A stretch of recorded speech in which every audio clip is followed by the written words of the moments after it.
America के राष्ट्रपति Donald Trump ने शुक्रवार को ईरान से जुड़ी नीति को और सख्त बनाते हुए राष्ट्रीय आपातकाल को मजबूती देने वाला नया कार्यकारी आदेश जारी किया है। इस आदेश के तहत अमेरिका अब उन देशों पर अतिरिक्त टैरिफ लगाने का अधिकार रखेगा जो प्रत्यक्ष या फिर अप्रत्यक्ष रूप से ईरान के साथ किसी भी प्रकार का व्यापार करते हैं या सेवाओं का आदान प्रदान करते हैं। अमेरिकी प्रशासन का कहना है कि ये कदम देश की राष्ट्रीय सुरक्षा, विदेश नीति और आर्थिक हितों की रक्षा के लिए आवश्यक है। इस नए आदेश का मुख्य उद्देश्य ईरान के उस आर्थिक ढांचे को सीमित करना है जिसके माध्यम से वह अपने परमाणु कार्यक्रम, आतंकवादी संगठनों को समर्थन, बैलिस्टिक मिसाइलों के विकास और पूर्व मध्य में अस्थिरता फैलाने वाली गतिविधियों को आगे बढ़ाता है। आदेश के अनुसार अमेरिका के विदेश मंत्री और वाणिज्य मंत्री और इसके साथ ही अमेरिकी ट्रेड रिप्रेजेंटेटिव को यह अधिकार दिया गया है कि वे टैरिफ से जुड़े नियम तय करें और उनके दायरे को स्पष्ट करें और आवश्यकता पड़ने पर उन्हें लागू करें। इस अधिकार को आदेश को जो दिया गया है उसके हिसाब से जो एक्ट बनाया गया है वो है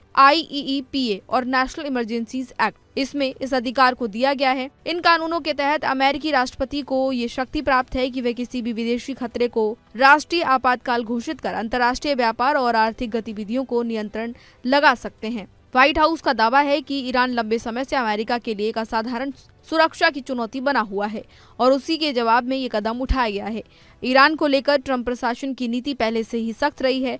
साल 2018 में ट्रंप ने अमेरिका को ईरान परमाणु समझौते से अलग कर दिया था। इसके बाद मैक्सिमम प्रेशर नीति लागू की गई थी। इसके अलावा ईरान की इस्लामिक रिवोल्यूशनरी गार्ड कॉर्प्स यानी कि IRGC को विदेशी आतंकवादी संगठन घोषित किया गया। नया कार्यकारी आदेश इसी नीति की निरंतरता माना जा रहा है जिसका उद्देश्य ईरान को परमाणु हथियार विकसित करने और क्षेत्रीय प्रभाव बढ़ाने से रोकना है। आदेश में ये प्रावधान भी रखा गया है कि अगर भविष्य में परिस्थितियां बदलती हैं जैसे कि ईरान या अन्य प्रभावित देश अमेरिकी राष्ट्रीय सुरक्षा और विदेश नीति के अनुरूप कदम उठाते हैं तो राष्ट्रपति इसे आदेश को संशोधन में ढील दे सकते हैं। इस आदेश में ढील दी जा सकती है। वहीं अगर किसी देश की ओर से जवाबी कार्रवाई की जाती है तो उनके अनुसार आदेश को और भी ज्यादा सख्त किया जा सकता है। व्हाइट हाउस ने ईरान पर क्षेत्रीय अशांति फैलाने और इसके साथ ही आतंकवाद को बढ़ावा देने और आंतरिक विरोध प्रदर्शनों को हिंसक तरीके से दबाने का आरोप लगाया है। अमेरिका का कहना है कि ईरान अपने